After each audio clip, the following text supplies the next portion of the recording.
Witam.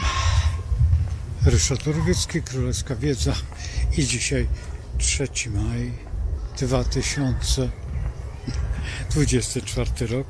No i słynna ławeczka astrologiczna. Ciekaw jestem, czy się zatnie, czy też nie. Kamera coś mi odmawia posłuszeństwa. Ale przejdziemy do tego 3 maja. I jeżeli chodzi o konstytucję dzisiejszą, 3 maja, to zrobiłem film już bardzo dawno i nie chciałbym powtarzać. Zresztą go opublikowałem na Facebooku. Także mogą, albo niech Państwo napiszą tutaj na moich filmikach, poszukają konstytucja. Jest to związane z, co tu ukrywać, ale z sytuacją bardzo dziwną, bo jesteśmy konstytucją w gruncie rzeczy jedną z najlepszych w świecie. Przecież amerykańska i nasza mają bardzo blisko są siebie, bo właściwie ci sami ludzie układali, można by było powiedzieć, no nieprawda, proszę pana, no nie za bardzo, no ale dlaczego Tadeusz Kościuszko akurat się tam znalazł? Zostawmy to, bo to nie jest istotne, ale najważniejszy dzisiaj dzień to także ten maryjny, Matka Boska Częstochowska i zawierzenie w 1650 roku, jeżeli dobrze pamiętam, ale chyba to nie jest dobra data. Tutaj i ustanowienie Matki Boskiej jako Królowej Polski. To też daje dużo do myślenia. Ja akurat nie robiłem tego pod względem astrologicznym, a to jest temat rzeka, dlatego że mało, że jeszcze wchodzi w to gra II wojny światowej, bo mówimy i teraz tak, czy II wojna światowa, czy potop, co było bardziej niebezpieczne dla naszego kraju? Według historyków jednak potop zrobił większe zniszczenie niż II wojna światowa. O dziwo, zbudowaliśmy to państwo, no i oczywiście rozebrano nas później, ale ta Królowa Polski, Matka Boska, zawsze była przy nas. To trzeba przyznać, że to był niesamowity zabieg historyczny i co najciekawsze, że jest to w papierach, coś takiego jak notarialne, tak? Czy jest ten zapis przez króla zrobiony w papierach oficjalnie i zawierzył Polskę Matce Boskiej Częstochowskiej i uznał ją jako królową Polski, czyli koronował. To jest ogromne przedsięwzięcie, trzeba przyznać. I teraz, jeżeli będziemy szli tymi metodami astrologicznymi, możemy dojść do bardzo dziwnych wniosków. I dlaczego mówię o tym? Bo są to współcześnie czasy apokalipsy, można by było tak powiedzieć. Ta apokalipsa się ujawnia. No przede wszystkim to też mogą Państwo spojrzeć na te moje filmiki o Czerwonym Księżycu i bardzo proszę przejrzeć je, bo one są jakby kompendium wiedzy w pewnej sferze, a także uderza to w czerwone jałówki i w stworzenie nowej, znaczy tej trzeciej świątyni. To wszystko jest, to już wszystko jest przygotowane, to już wszystko czeka. Może to się stać jutro, może się stać za tydzień, czy pojutrze, bo dzisiaj jest piątek i po zachodzie słońca już jest sobota. Więc to się może każdego dnia stać. Są wybrane oczywiście dni, ale to by trzeba było cały czas siedzieć przy kosmogramie, a w dodatku tak, ja widzę to z punktu widzenia Polski, a nie widzę tego z punktu widzenia chociażby Izraela, czy Nowego Jorku, czy jeszcze jakichś innych państw To jest bardzo interesujące, zresztą co tu ukrywać, ten film, który wczoraj puściłem, odpowiedź tam na jakieś pytanie, zakwestionowano i na dole napisałem dlaczego, no więc zobaczcie, że po 3 dniach podejrzewam, że ten też zakwestionują. I mamy ten 3 maj. Ten 3 maj jest takim troszeczkę symbolem, ale wieloznaczeniowym. I to jest najważniejsze. Dzisiejsze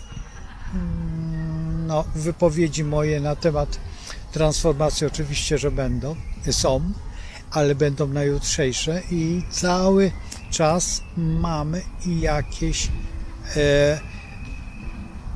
takie niepewne doświadczenia. Też było tutaj pytanie co do zegara słonecznego. Nie za bardzo bym chciał się na ten temat wypowiadać, bo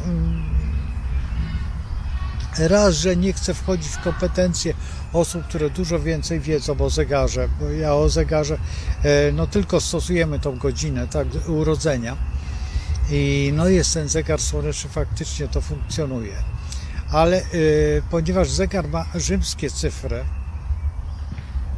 no więc jeżeli patrzymy, to tam jest tak, 1, 2 i 3, tak? 4 już nie ma, jest dopiero 5, bo tak to dokładamy tą pałeczkę.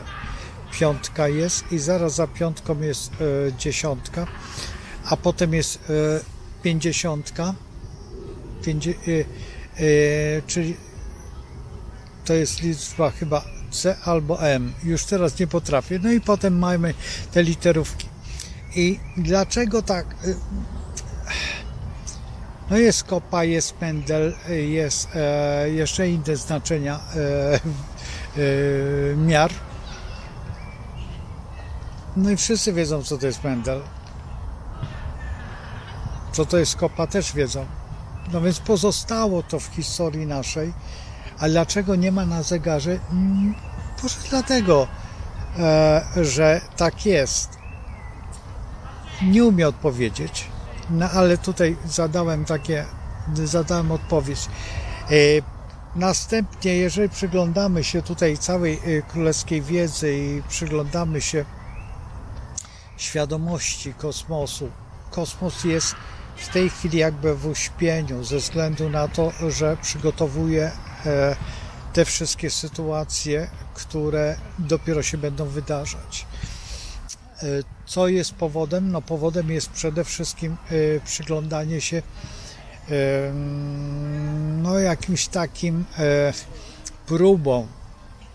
Te próby były tam właściwie w wielu krajach były te próby, tak? I te próby są takie zorganizowania do wspólnej, przypuśćmy, nazwijmy to, ja nieładnie, ale przepraszam, przekornie powiem ze względu na YouTube, zabawy w takich małych chłopców, co biegają i naciskają i robią tra-ta-ta-ta-ta.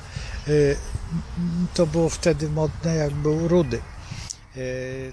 Taki film. Pamiętacie? Nie chcę tutaj już wymieniać dalej. Były takie czapeczki też, no i tam spotkanie. No teraz zapomniałem, jak ten program się nazywał. Z Bratkiem chyba, tak? No i tam były takie różne historie i w bramie tutaj, gdzie Janek mieszkał, krzyczeli moi koledzy: Janek, wychodź! I uciekali. I na pewno Janka tam nie było, ale już niech będzie.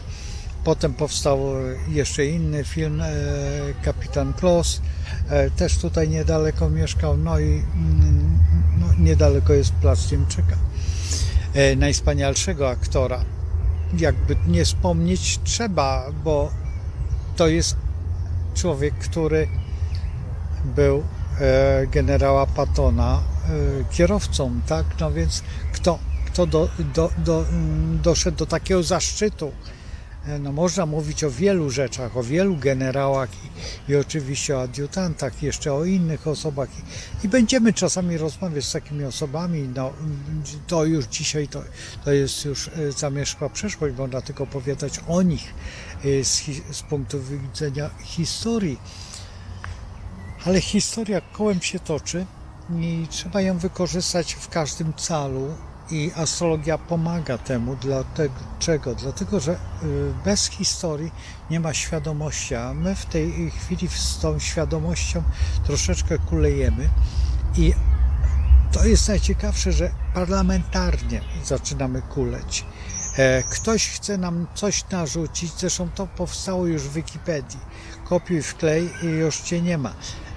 Kiedyś do mnie taki człowiek powiedział, jak nie będziesz w internecie, to nie istniejesz na świecie. Popatrzyłem na niego, w ogóle ja byłem wtedy bardzo przeciwnym internetowi, bo uważałem, że tam nic nie ma poważnego, nic nie ma mądrego, no i w tej chwili no mogę przyklasnąć się przy tym, zresztą co tu ja też może ktoś uznawać królewską wiedzę za głupotę numer 1. Astrologię to już zupełnie, a to jest to samo. Dlatego też mówię o królewskiej wiedzy, żeby było ładniej i w dodatku szlachetniej, a tym bardziej, że królewska wiedza, inaczej mówiąc astrologia, była tylko utrzymywana przez królów.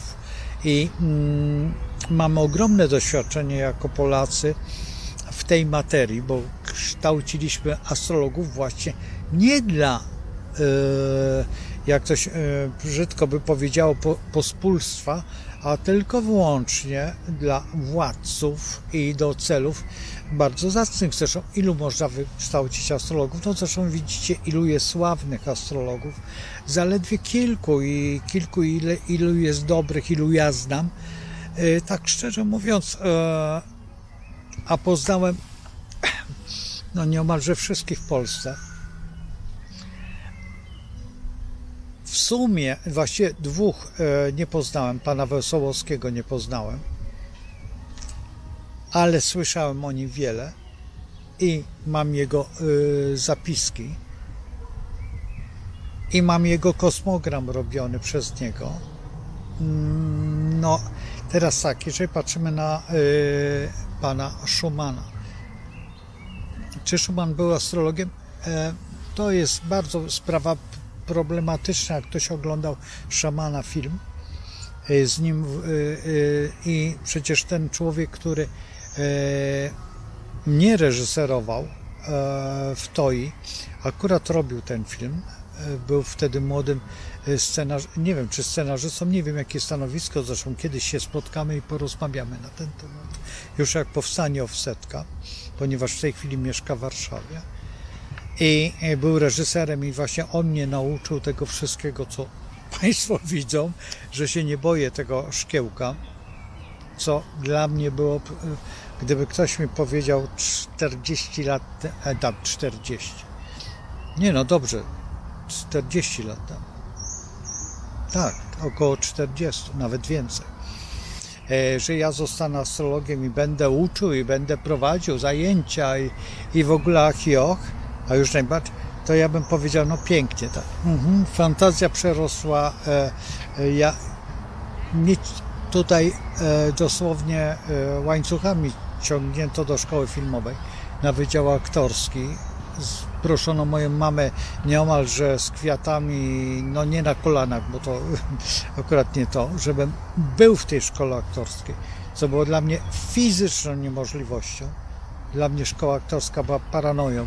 Ja oczywiście dlatego uciekłem, między innymi dlatego też uciekłem do malarstwa, by stać się, krótko mówiąc, plastykiem czy artystą i żeby mnie dali święty spokój. To długo trwało i właściwie do momentu, kiedy ja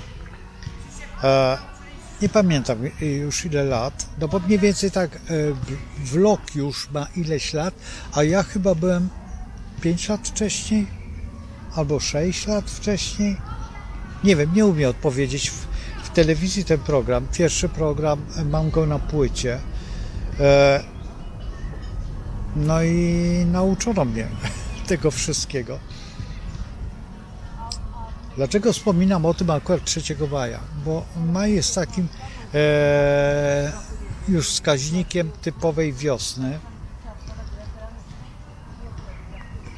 I to jest najważniejsze, że wiosna budzi jakieś inne działania. I teraz 3 maj, konstytucja i trzeba ustawić siebie pod względem konstytucji. Teraz jest właśnie te nasze przemiany, ta transformacja, która jest bardzo głęboka i taka mocno uduchowiona, powiedzmy, że jeżeli chcemy oczywiście przejść taką formę, taka forma jest najbardziej wskazana, umiejętność zrozumienia królewskiej wiedzy jest bardzo trudna, ponieważ królewska wiedza nie ma dziedziny na świecie, którą by się nie zajmowała astrologia. Nie ma takiej dziedziny. Wszędzie ta astrologia występuje.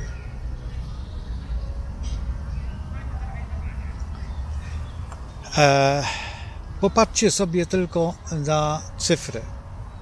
40.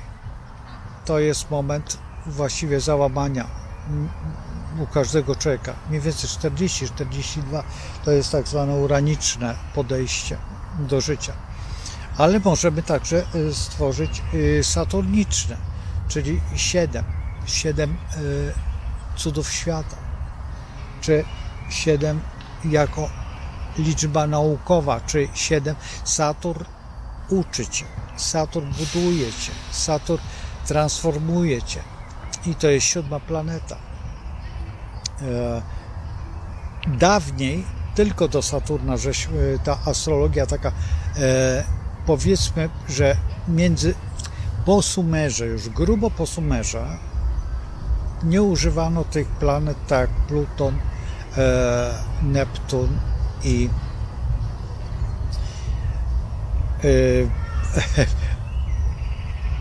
Uran. A jednak te planety w Sumerze istniały, bo mamy tabliczki chaldejskie i Pluton istnieje, nawet istnieje Marduk, ta planeta pomiędzy Jowiszem a Marsem, której nie ma. Dzisiaj jest no tam taki pełg gwiezdny troszeczkę. Można by to powiedzieć, że to jest droga mleczna. Nie.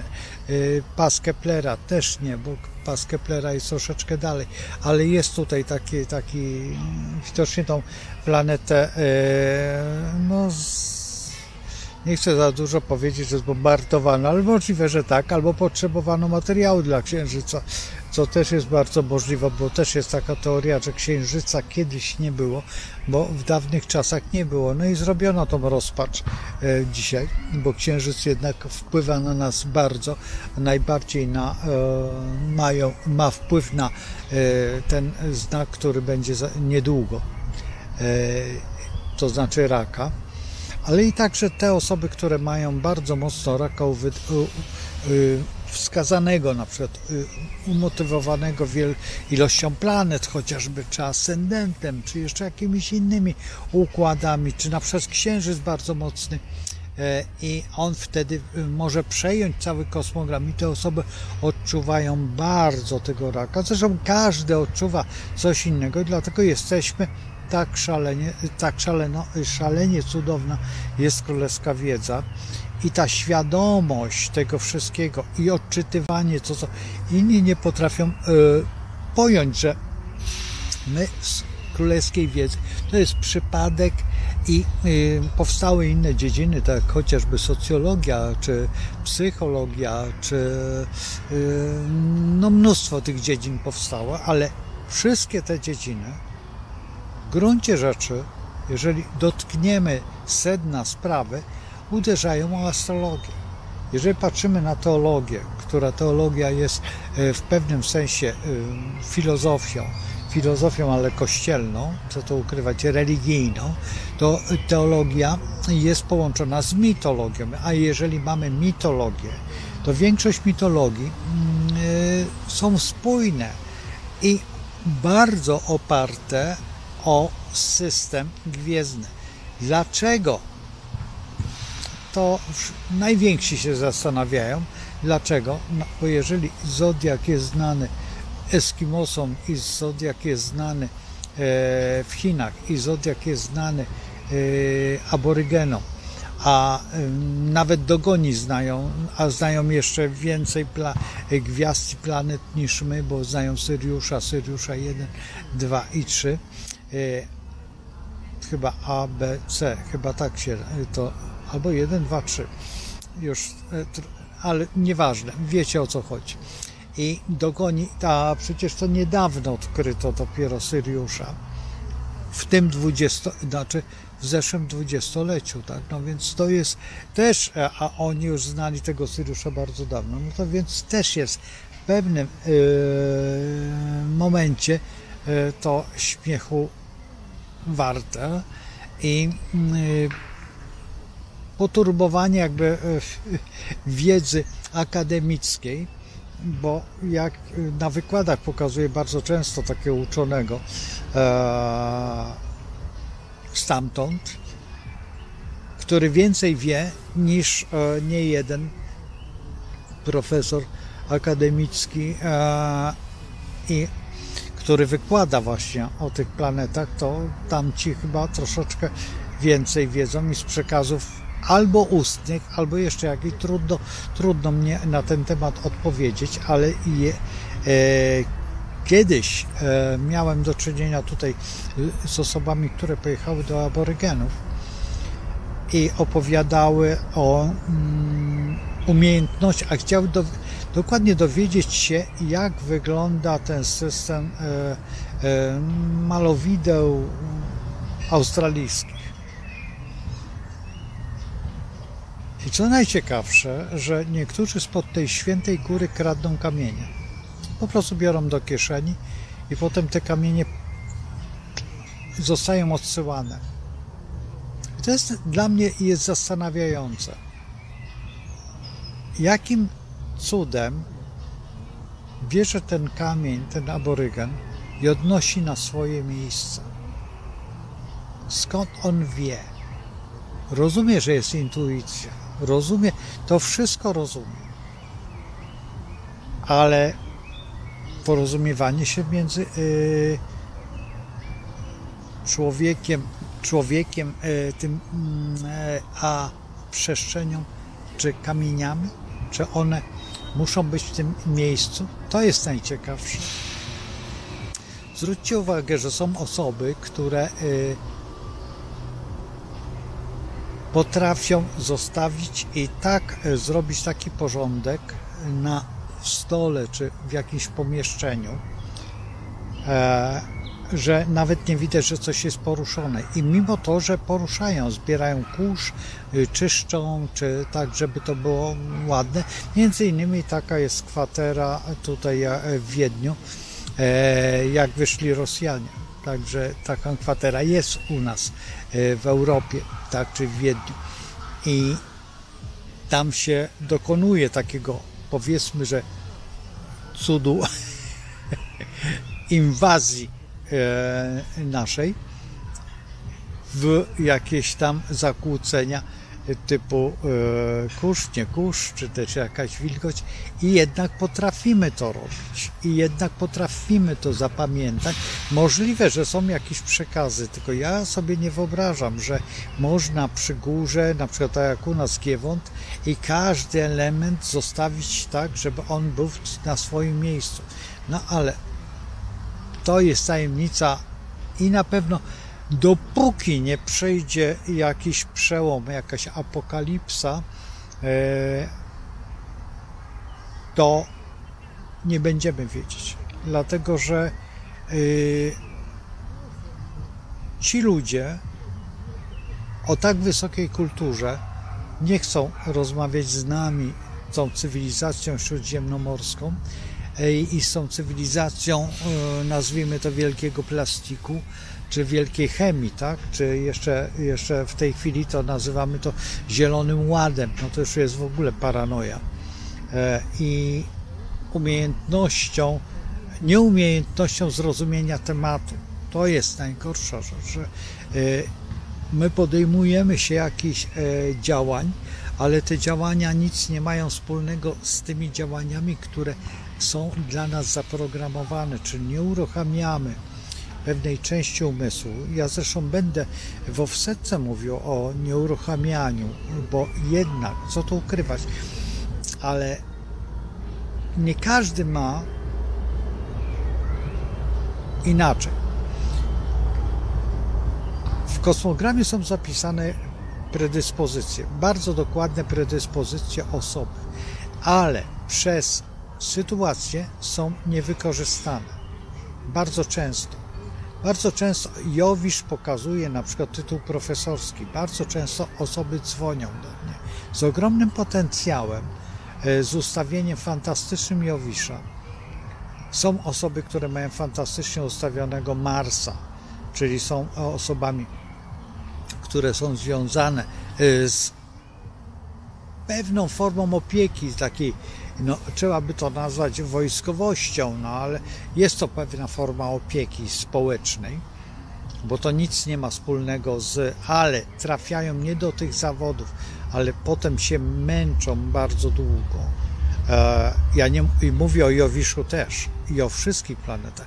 Każda planeta ma swoje jakby działania i każda planeta w swoim kosmogramie, bo można by powiedzieć, że znaki, niezupełnie znaki też dyktują w pewnym sensie pewne umiejętności. Inaczej zachowuje się byk, inaczej zachowują się bliźnięta, inaczej zachowuje się skorpion, inaczej zachowuje się strzelec, inaczej zachowują się ryby. No i następny znak, który jest pierwszym znakiem, baran. Akurat jesteśmy w tej chwili w części byka i lada moment on się będzie eksponował, ponieważ wchodzi nów i ten nów będzie bardzo silnym potraktowaniem właśnie byka, a byk to przecież posiadanie i umiejętność, więc wszystko, co to jest do okresu byka, to wszystko jest tylko peplaniem i gadaniem. To wszystko jest siłowe, to wszystko jest podciągnięte pod, krótko mówiąc, pod barana. A my w tej chwili dopiero byk, kiedy wejdzie ten lunarny byk, on zacznie stacjonować i zacznie uderzać właśnie w te wszystkie punkty, które będą, dlatego też w duchowości już zaznaczam, na które miejsca trzeba zwrócić uwagę, ponieważ one dają ogromny aplauz energii, która zostaje wyzwolona i ta energia przez to zachowanie staje się bardzo spektakularna, taka modna i działająca. Zwróćcie uwagę, że przez te ileś lat były modne jakieś dziwne sytuacje, a w tej chwili te sytuacje, ja mówię o tych 3 latach w tył, że co, ale proszę pana, ale to ja zaraz wam coś pokażę, bo to jest po prostu, ja tutaj mam, no, pamiętacie ten przedmiot, który był bardzo... Dlaczego go zabrałem? No bo chciałem wam pokazać, jak to wygląda. I teraz ta konstytucja cała konstytucja zaczyna się w tej chwili walić, sypać bardzo mocno. I to jest najważniejsze, że nie można mówić, że to jest ten punkt akurat, ale ten 3 maja, który właśnie stworzono tą konstytucję w Polsce i zawierzono to Matce Boskiej, bo wracam to jako królowej Polski, i ta opatrzność, którą bardzo często niektórzy uważają, że to jest w astrologii najważniejsze, opatrzność, bo nie u każdego, na przykład moja koleżanka, która jest astrologiem, ona mówi, że u niej astrologia nie działa. No nieprawda, że nie działa, tylko po prostu jeżeli się uaktywnia umysł i się wyciąga z tego te wnioski ujemne, o których mówię w transformacji, to wówczas następuje jakby degradacja tego, co byś chciał, czyli nie masz tego. Bardzo często też w astrologii jest tak, że niektóre osoby zwracają się do astrologa w jakimś momencie krytycznym I kiedy astrolog podejmuje właśnie tą rozmowę, nagle okazuje się, że to jest ten punkt, ponieważ następuje takie spiętrzenie energii w tej osobie, że ona wykorzystuje już go w prawidłowym kierunku. Tak miałem chociażby w radiu, kiedy znalazłem się w radiu w Trójce i tam z panią redaktor rozmawiałem i ona właśnie podała datę. I ta data była autentycznym tym przełomem, gdzie zupełnie zmieniło jej się życie. To była data bardzo charakterystyczna. I właśnie też zapytałem się mojego kolegi Romana wtedy, co sądzisz o tej dacie? A mówi, to jest właśnie ta data. I przekazałem ją koledze, no mogę powiedzieć Łukaszowi, bo i tak nie poznacie Łukasza, który jest dziennikarzem. I właśnie tam pracował i on mnie zatrzymał w tym radiu właśnie. To jest najciekawsze, że do tej pory się bardzo przyjaźnimy. I wiele tematów podejmujemy razem. Dlaczego? Ja się jego radzę ze względu na pewne sytuacje tutaj obszarowe, czyli przestrzeni medialnej chociażby, a on z kolei radzi się ze względu na problemy, jakie normalnie mamy i uzupełniamy się fantastycznie. Zresztą mam nadzieję, że on też na pewno będzie brał udział w offsetce. Przynajmniej raz, poproszę go, żeby raz w miesiącu, żebyśmy mieli wspólny program. Jeszcze zobaczymy jaki, taki jak był kiedyś przygotowywany, ale no nie udało się. No czasami tak jest. Także to też wytwarza jakby dziwny układ, ale teraz przejdźmy do następnej. Tak specjalnie opowiadam o wszystkim i o niczym, ponieważ ten 3 maj jest konstytucją. Konstytucja musi odpowiadać na każdy temat i być najkrótsza.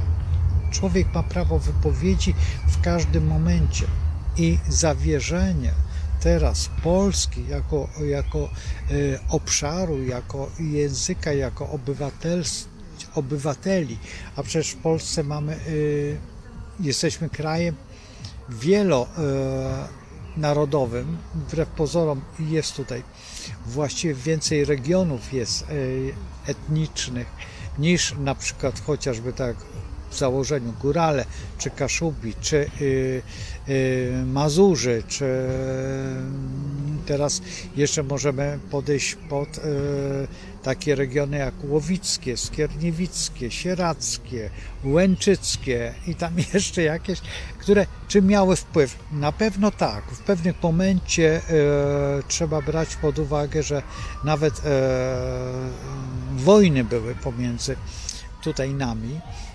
Taka słynna wojna była pomiędzy, chodziło o rody szlacheckie tutaj i między, oj i uciekło mi, ale mają chustę w herbie. No, troszeczkę, ale historycy będą wiedzieć, jeżeli mogą sobie przypomnieć i napisać na dole, o jaką wojnę chodziło pomiędzy powiedzmy Polakami a Polakami. Nie wiem, czy nie początkiem tutaj kurnik powstał wtedy właśnie, żeby zachować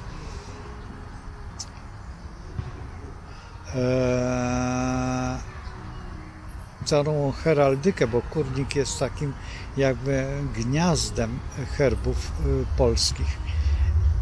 Jeżeli patrzymy o miejscowość, tam niedaleko Poznania. A będziemy kiedyś rozmawiać o głowach wawelskich też, bo to też jest wspaniały temat. O wielu tematach naprawdę będziemy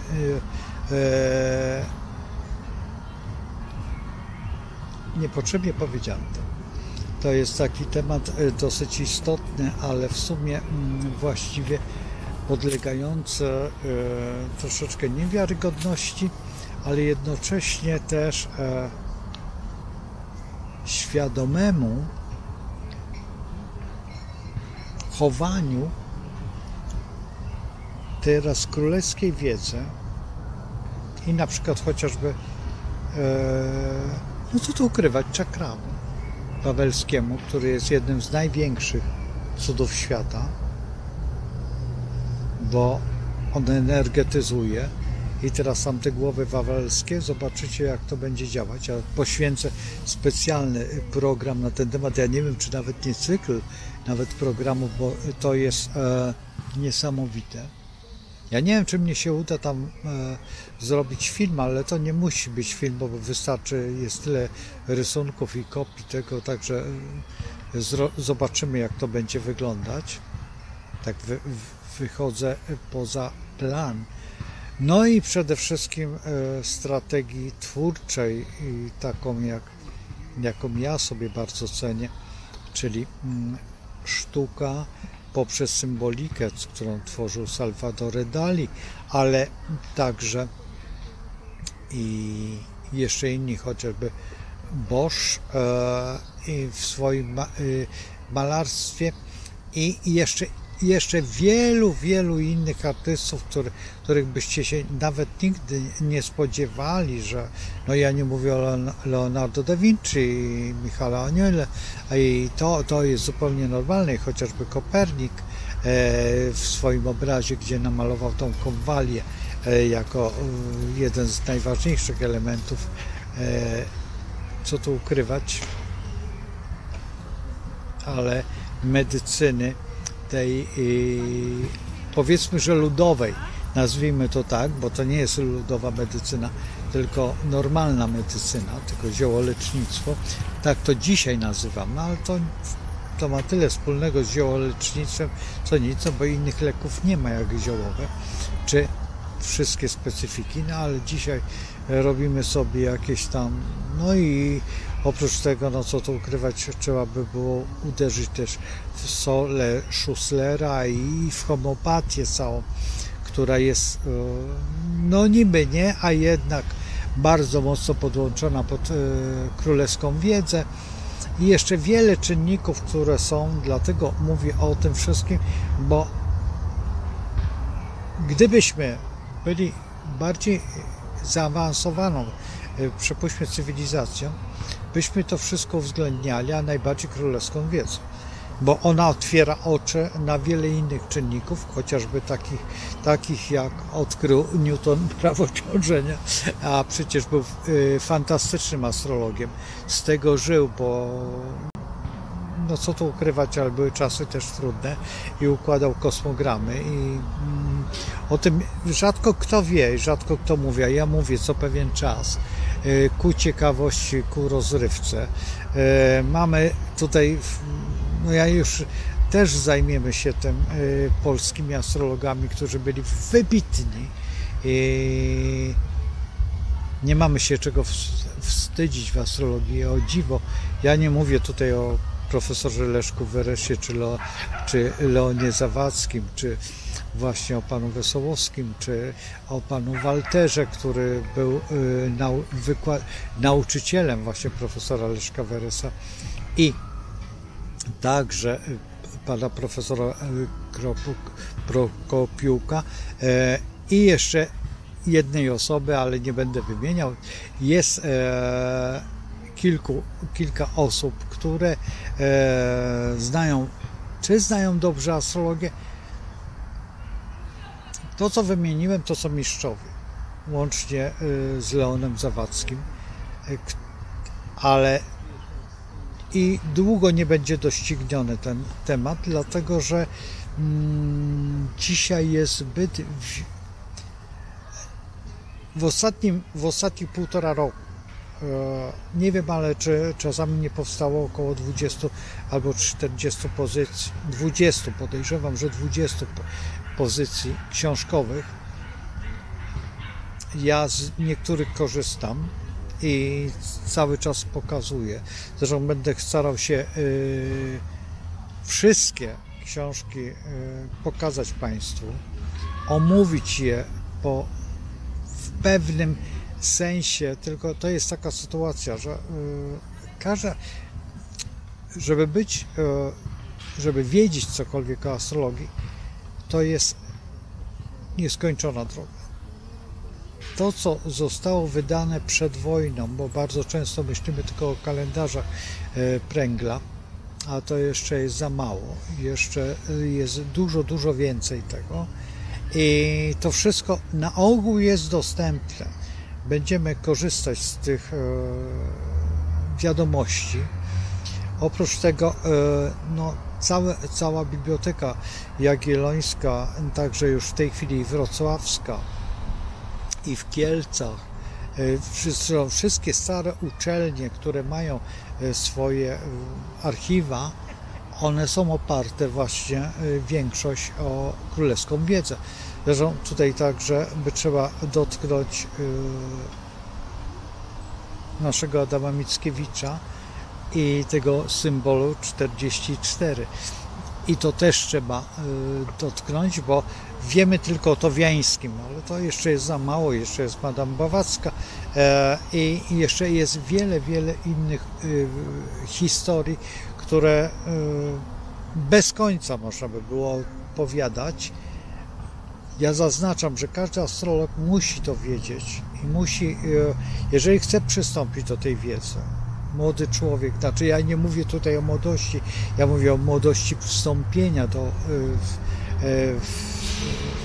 w grupy astrologów, to pamiętajcie o tym, że to nie jest zodiak. Zodiak to jest tylko zapis, a potem dalej po prostu to przeradza się w ogromną wiedzę i wszechobecną wiedzę. To jest wiedza, która czasami wręcz na początku nie zdajemy sobie sprawy, ile musimy poznać, ile musimy wiedzieć, ile musimy zwracać uwagę. Od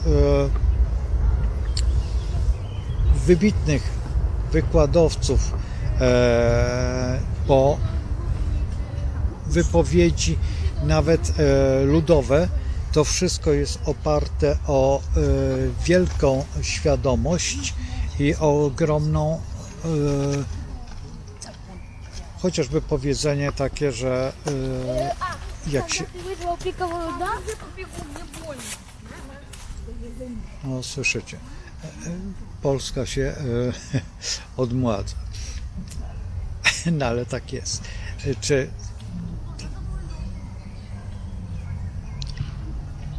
jeszcze nie powiem, ale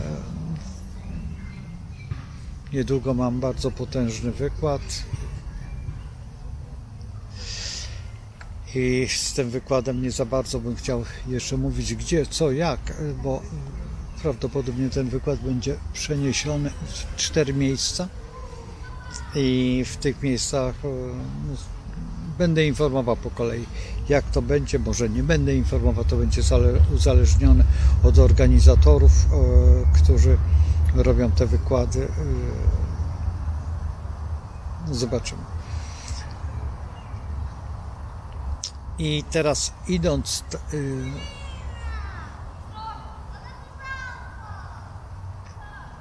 no tak, zaczyna tutaj być tak gwarko. No, nie wiem, czy to jest w naszym zrozumieniu, ale tak jest. No coś. Świat jest coraz mniejszy. Świat się stał globalną wioską i niektórzy korzystają z tej i uważają, że świat jest tylko ich. A świat, ta Ziemia. A trzeba przyznać, że no troszeczkę inaczej jest. Musimy pamiętać o tym, że to jest nasza matka, żywicielka i to, że tutaj trzeba naprawdę dużej świadomości, aby gospodarować ją, a nie na zasadzie po prostu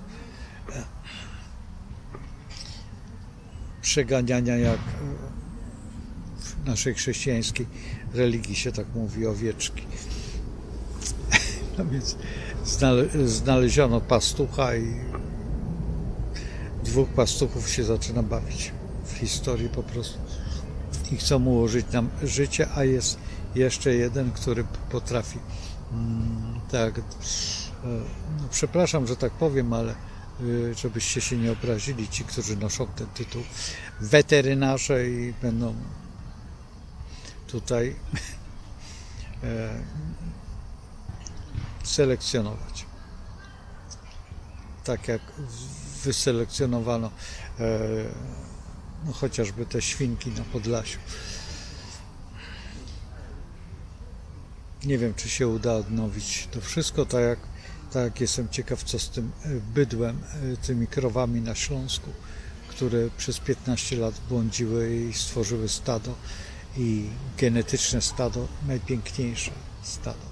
No, ale dzisiaj się hoduje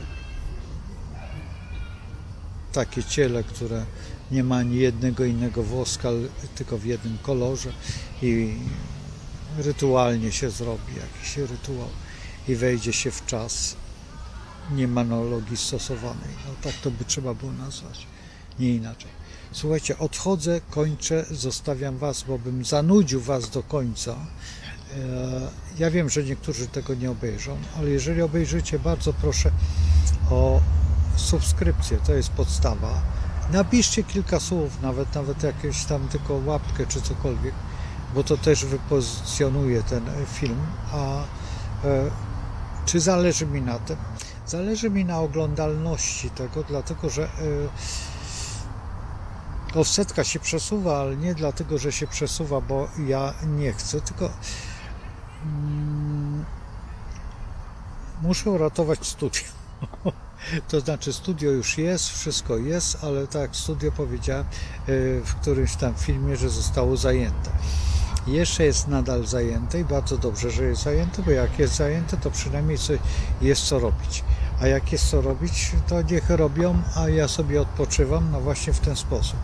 Ponieważ jeżeli przystąpię do tego czegoś, a pogoda jest nie taka, jak ja bym chciał, a teraz właśnie pogoda przychodzi i mogę wyjść na zewnątrz i zrobić cokolwiek na zewnątrz, no więc mogę i robię sobie na magazyn jakieś tam filmiki, a YouTube robi mi jakieś tam śmieszne rzeczy, ale to ich sprawa, to jest ich zabawa, a nie moja. Ja swoje robię i najbardziej nie lubię, jak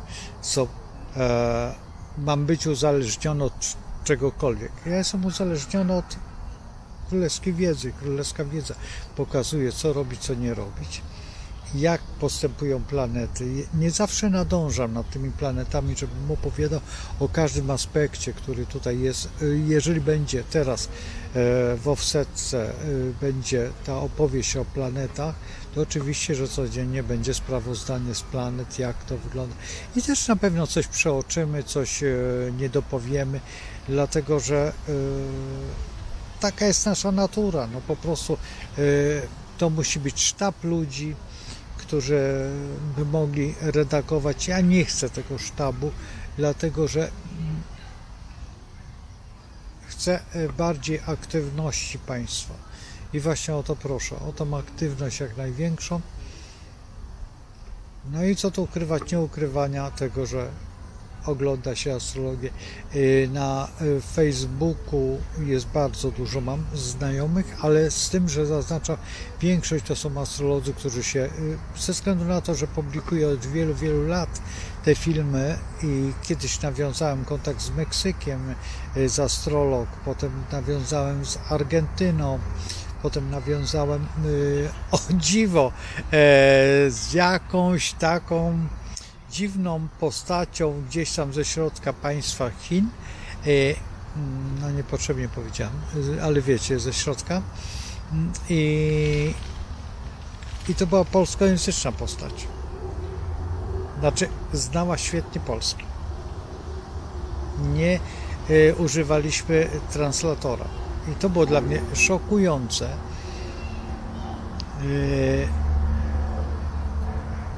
ponieważ, no co tu ukrywać, jeszcze mnóstwo rzeczy szokujących jest. Astrologia naprawdę szokująca. I ci, którzy znają astrologię, czy ci, którzy dotknęli astrologii, wiedzą o tym, że astrologia otwiera ogromne wrota. To prawie jak brama floriańska, tak by można było powiedzieć. Pamiętacie taką piosenkę.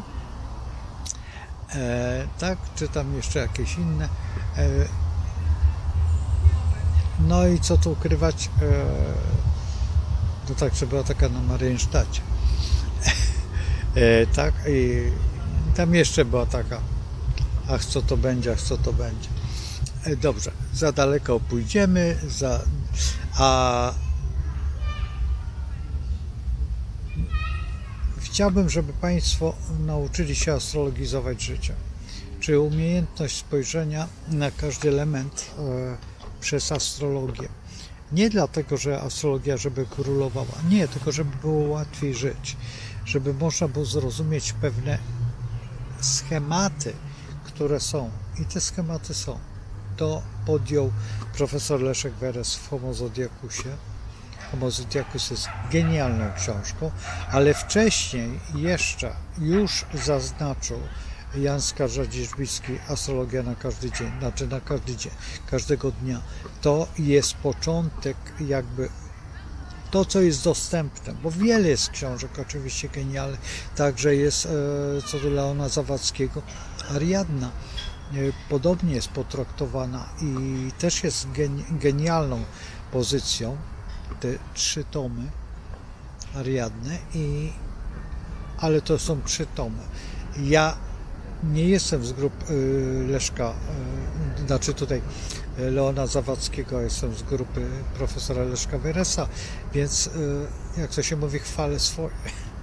Ale nie sposób nie chwalić, jeżeli to jest naprawdę dobre i uznane przez większość astrologów na świecie, którzy dotknęli czegokolwiek profesora Leszka Weresa. I większość osób chwali się, że zna, że czytał, ale to nie jest pozycja do czytania, to jest pozycja do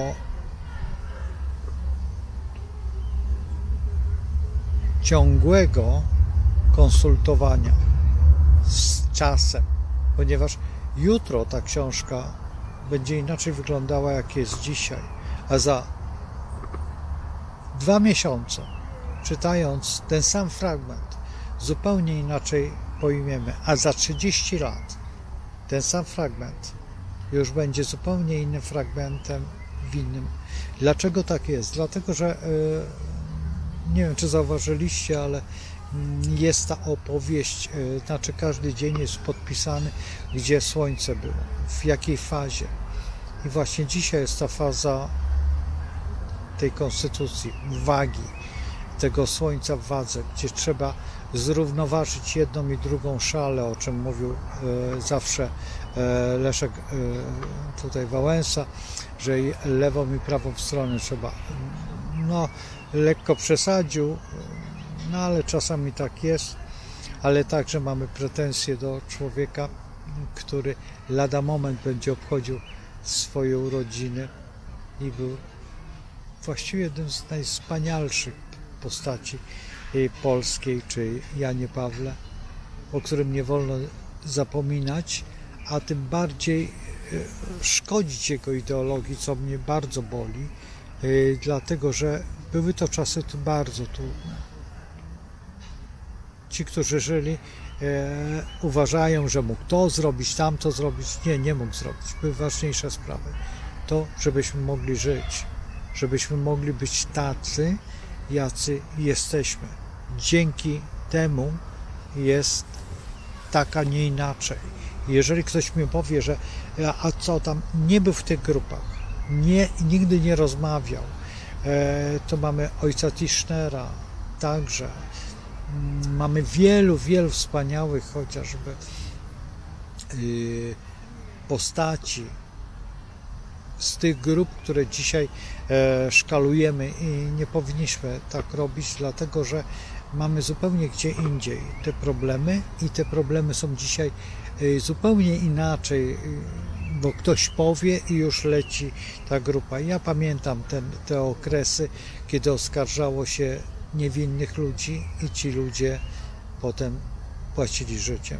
To były takie czasy i pamiętam je dokładnie, bo wtedy żyłem i pamiętam i ci ludzie nadal są, a jak nie oni, to ich wnukowie i nadal prowadzą tą samą narrację. To jest najbardziej nieprzyjemne, to jest najbardziej przykre, że nadal istnieje ten sam system. Musimy się odczepić od tego systemu, dlatego że w inny sposób nie będziemy na tym właśnie poziomie transformacji. Ta transformacja jest po to, żeby przemyśleć te wszystkie swoje wady dodatnie i ujemne, bo każdy z nas ma mnóstwo tych wad i nie afiszuje się z nimi, tylko gloryfikuje je, które dzisiaj wręcz gloryfikacja jest zaczerpnięta, co tu ukrywać, Sodomy i Gomory. Słuchajcie, kończę, bo przekroczyłem chyba czas nawet. Trzymajcie się, do usłyszenia oczywiście w transformacjach codziennych, a tutaj nie wiem, czy jutro nie przyjdę też, jeżeli będzie tak piękna pogoda i usiądę i też będę tutaj opowiadał czy dyskutował właściwie o niczym. To jest takie o niczym. To jest takie preludium do zaproszenia do królewskiej wiedzy. Tak bym to nazwał, bo warto, obojętnie, czy się chce, czy się nie chce.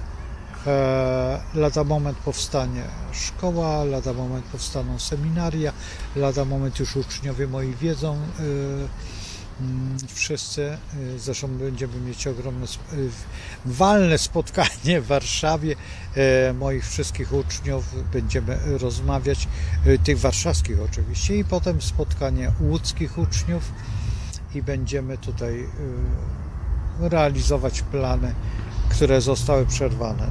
Zostały przerwane przez problemy irracjonalne.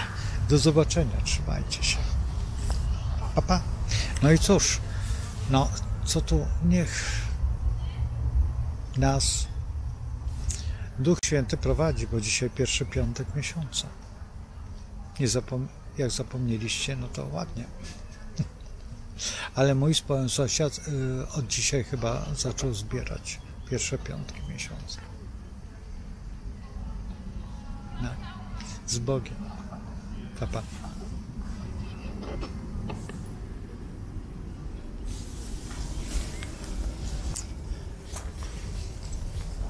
I opuszczamy naszą ławeczkę oczywiście. A tak ona tutaj, zostaje sama. Pa, pa, pa, pa. Do jutra. Mówię do ławeczki.